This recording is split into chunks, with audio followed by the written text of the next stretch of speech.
Quem é a mulher que roubou o conhecimento científico e distribuiu ele para o mundo? Quanto custa um conhecimento científico? A gente sabe que de um lado tem gente que não dá o menor valor para esse tipo de conhecimento, mas do outro lado tem gente cobrando bem caro por ele. Uma nova descoberta científica é descrita em um artigo científico. Nesse artigo, cientistas precisam contar por que a pesquisa que eles fizeram é importante, descrever com detalhes os métodos que eles usaram, apresentar os resultados e dizer quais são as implicações dessa nova descoberta. Esse artigo é então enviado para uma revista científica que costuma reunir vários artigos com assuntos parecidos. Por exemplo, o artigo contando a descoberta de fosfina em Vênus foi enviado para a revista Nature Astronomy, que publica artigos científicos sobre astronomia. Perceba que esse artigo foi enviado para a revista no dia 7 de fevereiro, mas só foi aceito para publicação no dia 13 de julho. Nesse intervalo de 157 dias, o artigo passou por um processo de revisão. Nesse processo, os editores da revista, que normalmente também são cientistas, recebem o artigo e avaliam se o assunto abordado é interessante o suficiente para ser publicado na revista. Depois, o artigo é enviado para outros 2 ou 3 cientistas especialistas no assunto, que vão avaliar o conteúdo para ver se está tudo certo, pedir correções e até dar dicas para melhorar o artigo. Esses 2 ou 3 cientistas que revisam o artigo são chamados de revisores. O mais comum é que o artigo retorne para os autores para que sejam feitas correções e melhorias antes da publicação final. O artigo costuma ficar nesse vai e vem por algum tempo. Todo o processo de revisão costuma levar alguns meses, às vezes um pouquinho mais. Esse artigo aqui foi enviado no dia 14 de junho de 1995, mas só foi aceito no dia 8 de maio de 2006, quase 11 anos depois. E depois de ser aceito, ainda demorou mais 2 anos para ser publicado. Bom, é isso aí, jamais desista dos seus sonhos. A construção de um conhecimento científico não termina com a publicação do artigo.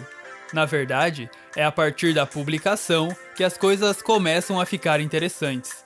Porque não 2, mas milhares de cientistas de todo o mundo vão poder ler esse artigo e validar ou não esse conhecimento. Cada pontinho desses é um artigo publicado na revista Nature. As linhas de conexão entre os artigos indicam que eles foram utilizados por outros cientistas em artigos científicos.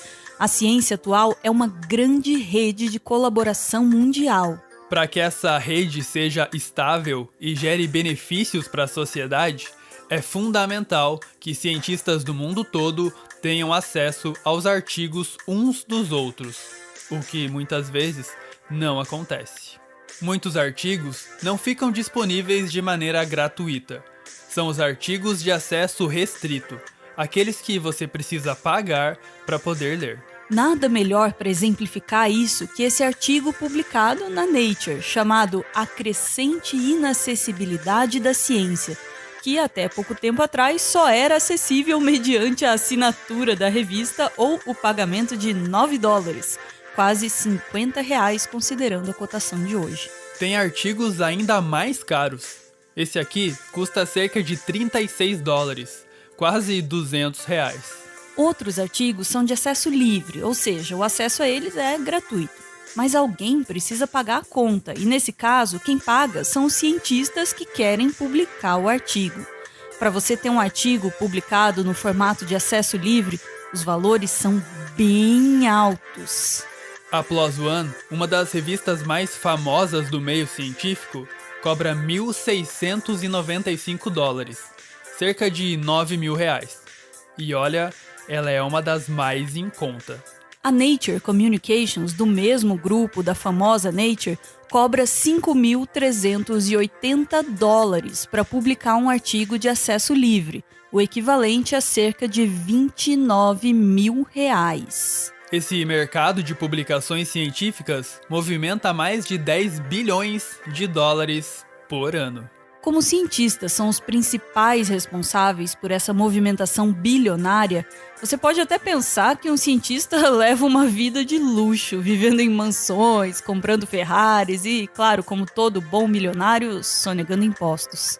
Mas a verdade é que os envolvidos citados até agora, nesse processo todo de publicação de um artigo científico, sequer veem a cor desse dinheiro. Os cientistas não recebem nada da revista quando publicam um artigo. Na verdade, às vezes eles até pagam para publicar. Os editores das revistas raramente recebem um salário por esse trabalho. Os revisores, aqueles cientistas que vão avaliar se o artigo está bom o suficiente para ser publicado, também não recebem nada por isso. É um trabalho 100% voluntário. Mas se nenhum dos cientistas envolvidos diretamente na construção e publicação de um conhecimento científico recebe esse dinheiro, para onde ele vai? Cadê o dinheiro que estava aqui? A gente não precisa de nenhum repórter secreto do Fantástico para descobrir isso. A maior parte desse dinheiro vai para as editoras das revistas. A maior delas é a Elsevier. O logo da Elsevier representa uma árvore sustentando uma videira, que dá frutos de fácil alcance a um sábio. O termo non solus, que pode ser traduzido como não sozinho, reforça a mensagem de que as editoras, como a árvore, são necessárias para fornecer um forte apoio aos estudiosos que produzem os frutos, representados pela videira. Só que, com o tempo, essa relação harmônica se transformou em uma relação de parasitismo.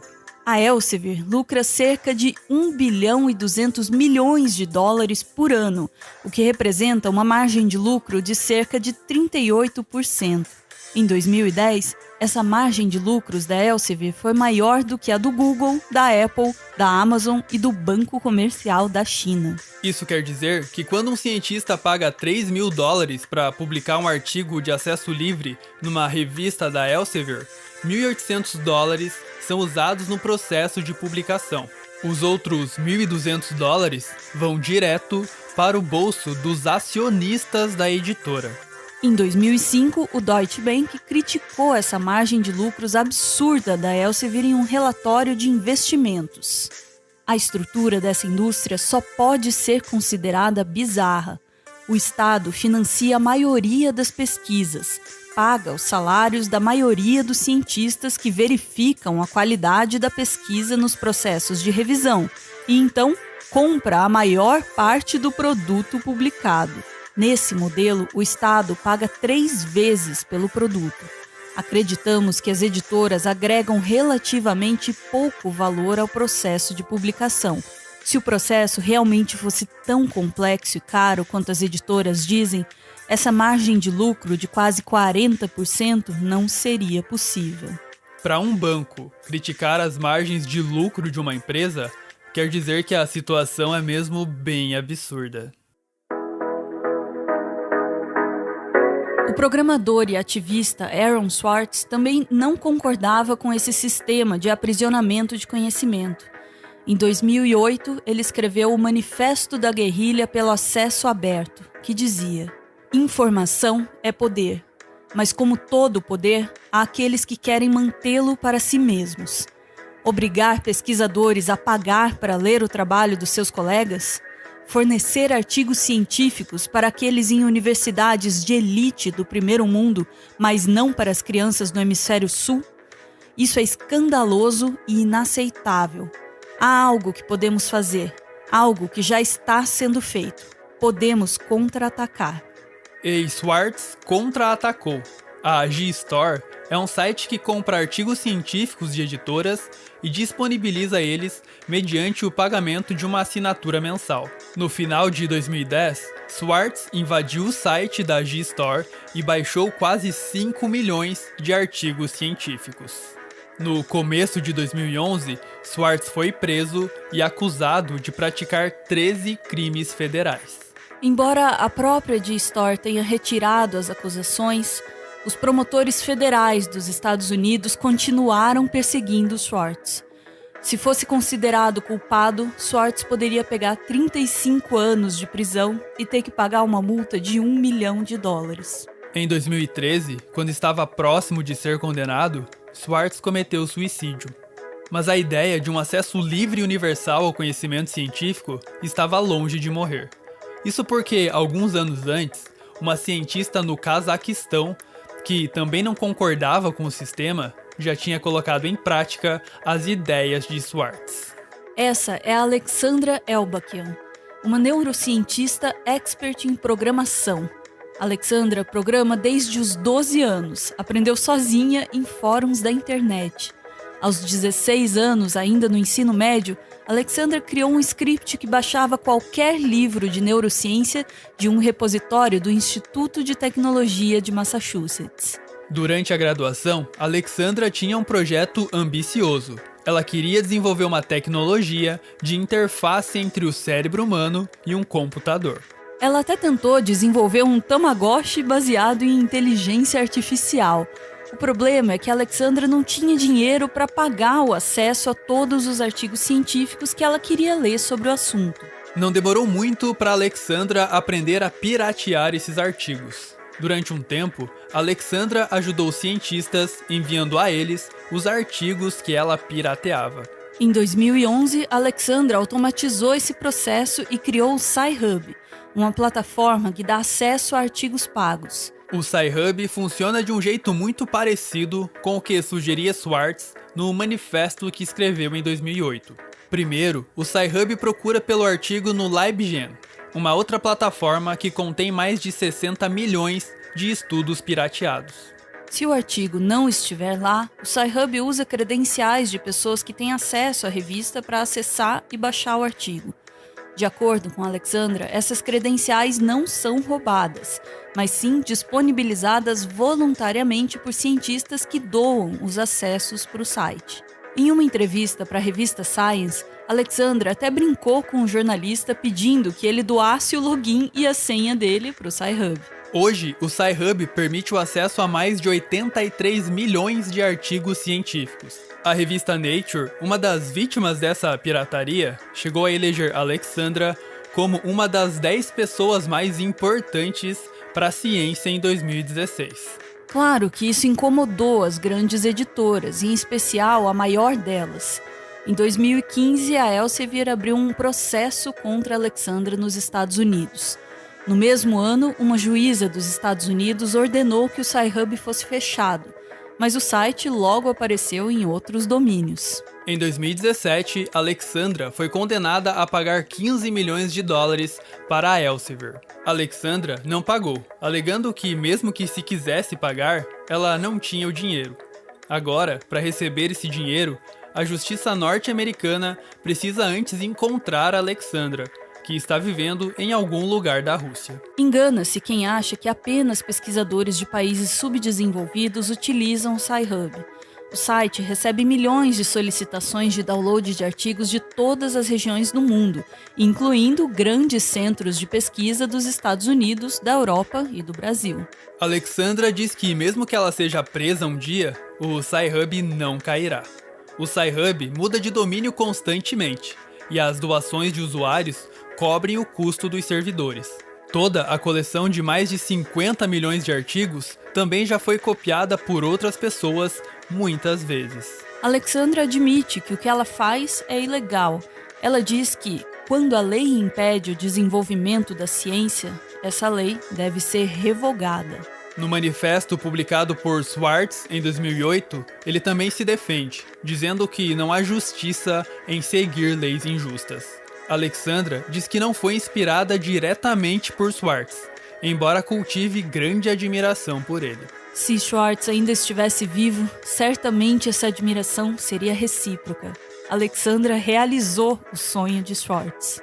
Pelo menos por enquanto, a maior parte do conhecimento científico gerado pelos cientistas está livre, longe das prisões inventadas pelas editoras para enriquecer gente que tá nem aí para a ciência.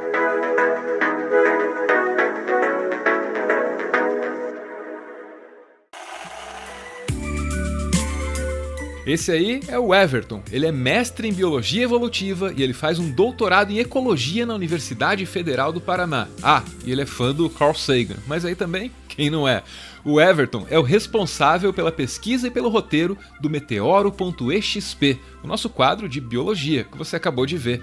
E o Everton também tá lá no Twitter com mais conteúdo sobre biologia, geralmente agregado na hashtag BiothreadBR, que tá aparecendo aí na tela. Eu ouvi dizer que o Everton fica feliz compartilhando um pouco do que ele conhece com vocês. Então, vocês podem colar lá no Twitter, se vocês quiserem.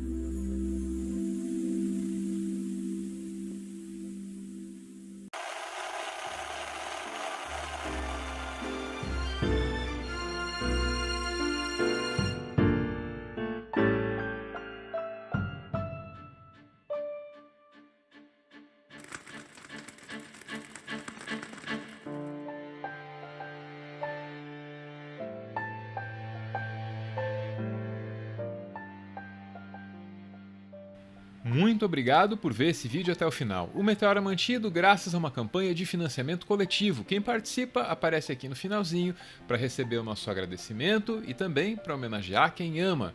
É o caso do Alexandre, que manda uma homenagem aí para a amiga Natayane, que fez aniversário no dia 7 de outubro. Para ela, o Alexandre diz: Nata, meus parabéns, desejo tudo de mais maravilhoso na sua vida. Obrigado por ser essa pessoa incrível, te amo minha amiga e você sabe que não é pouco. Espero ter sempre o prazer, como diz o Rubel, de partilhar a vida boa com você. Beijo gente, valeu!